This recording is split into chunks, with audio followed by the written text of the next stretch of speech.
intersection with Highway 138. A good view of Thielsen straight ahead with still quite a bit of snow on it. There's a little bit of patchy snow here along the shoulders of the road. I'm going to try and aim for a couple of obscure little peaks just to the north of Lemolo Lake. And I'm sure I'm going to get snow blocked at some point. But this is just kind of I'll check out some new terrain and see what we find out.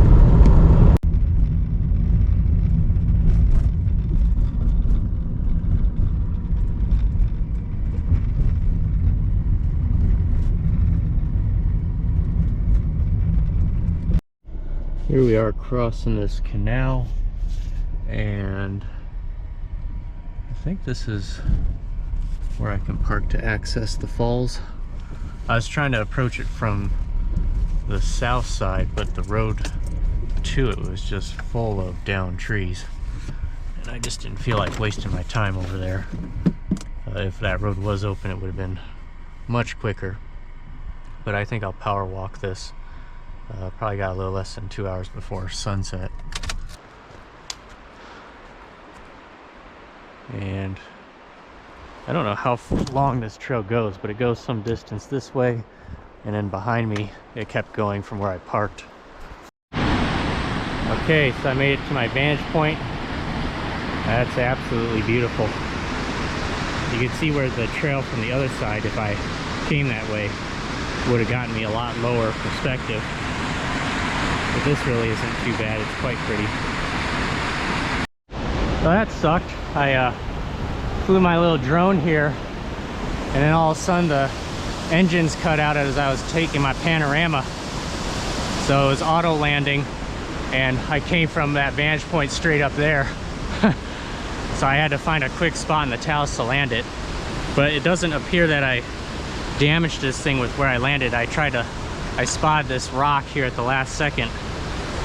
So now that I'm down here, maybe I'll just take a regular ground panorama. I'm already liking this perspective. A little bit of mist, but I'm mostly out of harm's way when I take my panorama.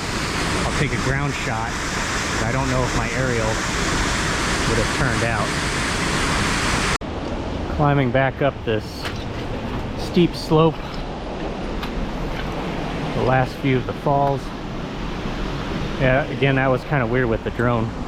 Even when I launched it, the GPS signal was pretty weak, and I think that really escalated, draining the battery. I'm just glad I was able to find a way down, even though it was really steep.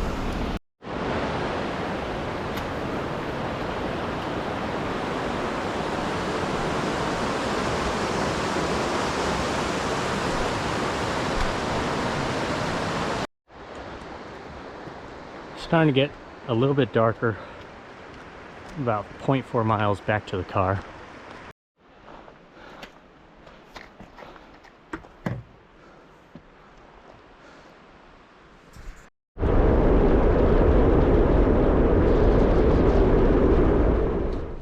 Okay, it is morning, May 18th, 2024, from my campsite. I'm gonna jaunt up. I explored this all last night, and I got to one little section where I got snow blocked. So I'm gonna head to that spot, park, and we're gonna explore a little bit of the Calapooya Mountains and see what we can get to. So this is where I'm gonna be parked, and as you can see, one little sheltered corner here, and I got snow blocked. I get the feeling the road's gonna be open for a little distance further, but I'm gonna pull out my bike, and my destination, at least the first one, is going to be Cinder Prairie. There's an unnamed summit right in that vicinity that I'll tackle. Then I'm going to try and traverse over to Balm Mountain, and then over to Potter Mountain. The straight shot, I'm about 2.38 miles to Cinder Prairie. Oh, this is solid hard.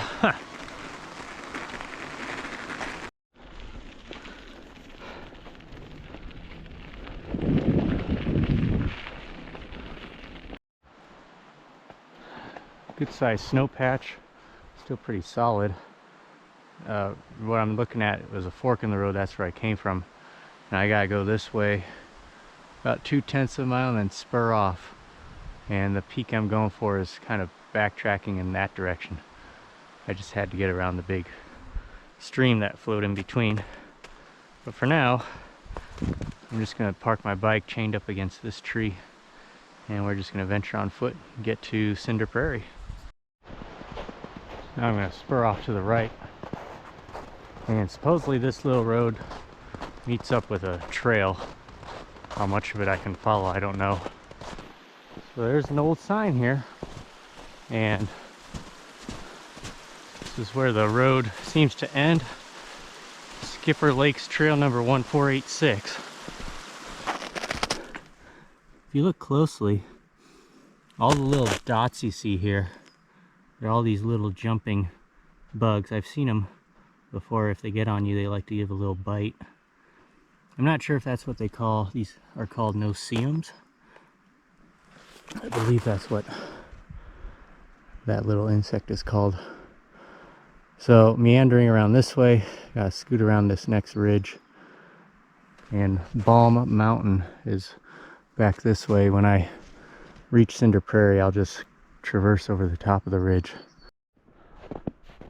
So I don't know where the trail's been, but somebody obviously left this recently. And I'm pretty sure just through these trees I'm coming up towards the first of the Skipper Lakes. Alright, so that is the first lake there, and on a log I just saw a bear that was strolling. Doesn't seem to notice me yet. I don't really want to startle it either. So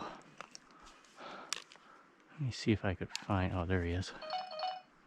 Ah, I don't have a memory card.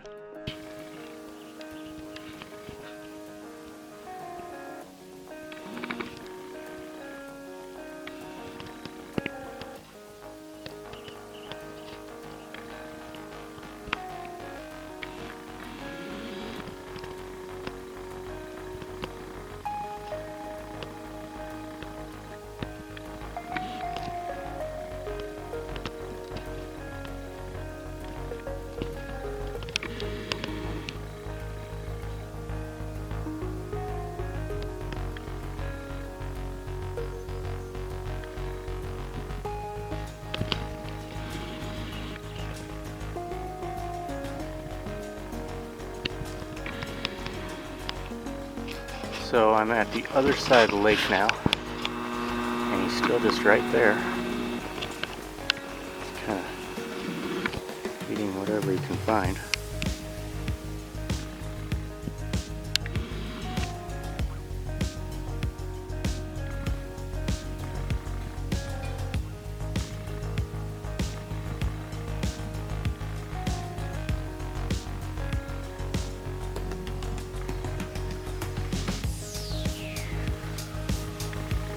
He's all wet, so he must have crossed the lake or something.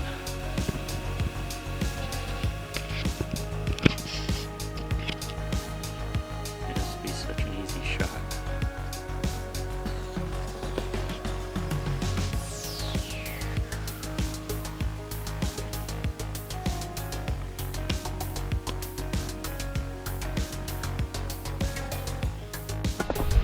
Well, he's still tucked away somewhere up in the willows across the way. I'm surprised he did not smell me, or if he did, he just didn't care. Shoot for scale. He was still up over in there when I was last looking. Alright, so I am definitely following the trail based on all the sawed logs, but it is definitely in a state of disrepair.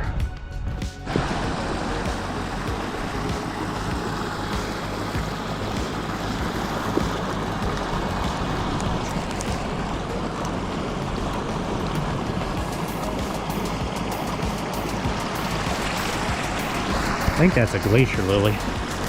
Skipper Lake. I think this is the last one. The slopes are a little bit drier, which is going to be nice. Getting out of the snow, I'm already soaked.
Here we are at this unnamed summit, about 5,400 feet elevation.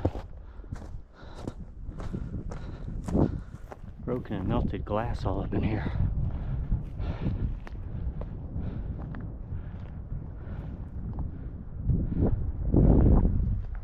Sort of a view. Must have been a fire lookout here at one point. I'm seeing rusted nails and all this metal debris.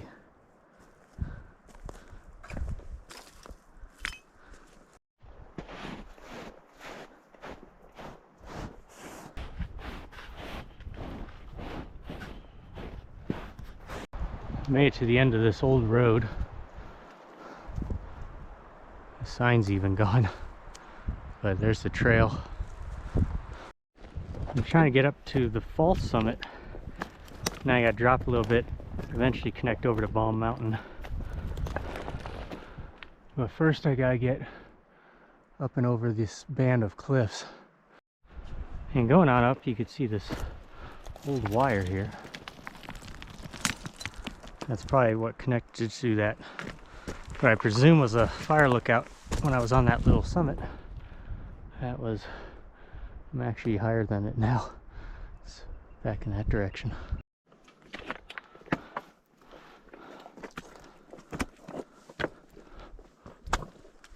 So it may be hard to see, but you can see right down below there in the snow is where the two of the skipper lakes are. So now I'm way up above it. The summit I was on, barely even recognizable as one.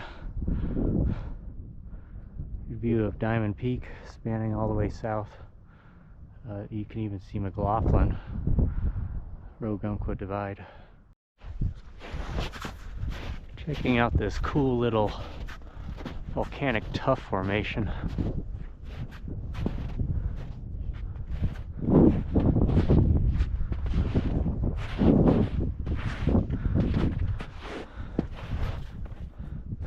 Some more metal wiring. I thought all these rocks looked like they were man-made and stacked. In fact, there's a survey marker. Kind of unexpected. Elevation 6,080 feet above sea level. Doesn't show a year though. These rocks are all stacked. It'd be cool if there was like a little message in a bottle or something.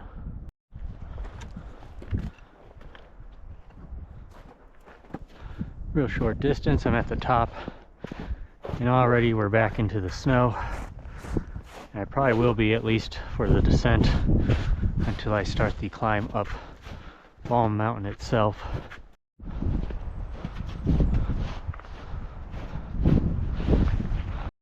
We are looking back. Beautiful lighting through the woods. This is the second false summit. I dropped down a hair, and then the next true summit will be Balm Mountain.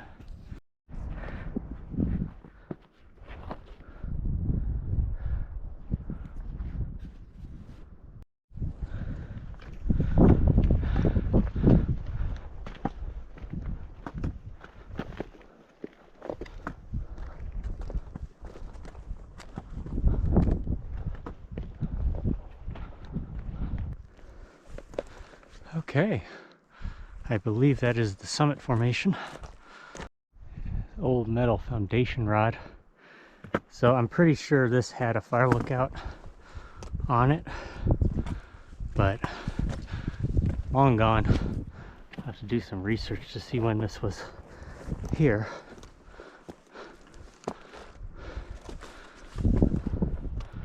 A couple more steps.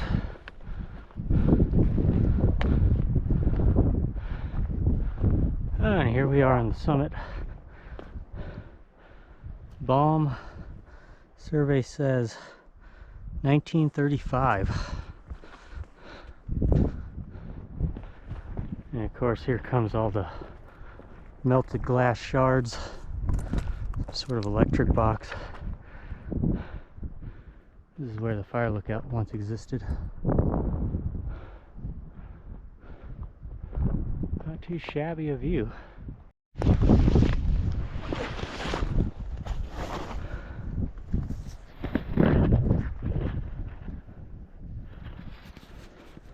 So the lighting is revealing a number of signatures etched into the rocks.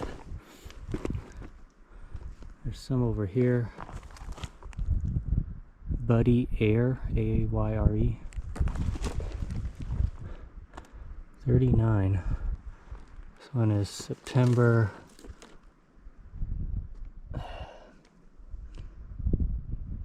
39 is the year, but September 30th maybe? I can't quite read it.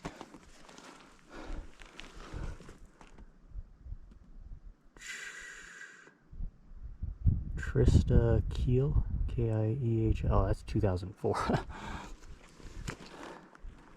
So either an 09 or a 69.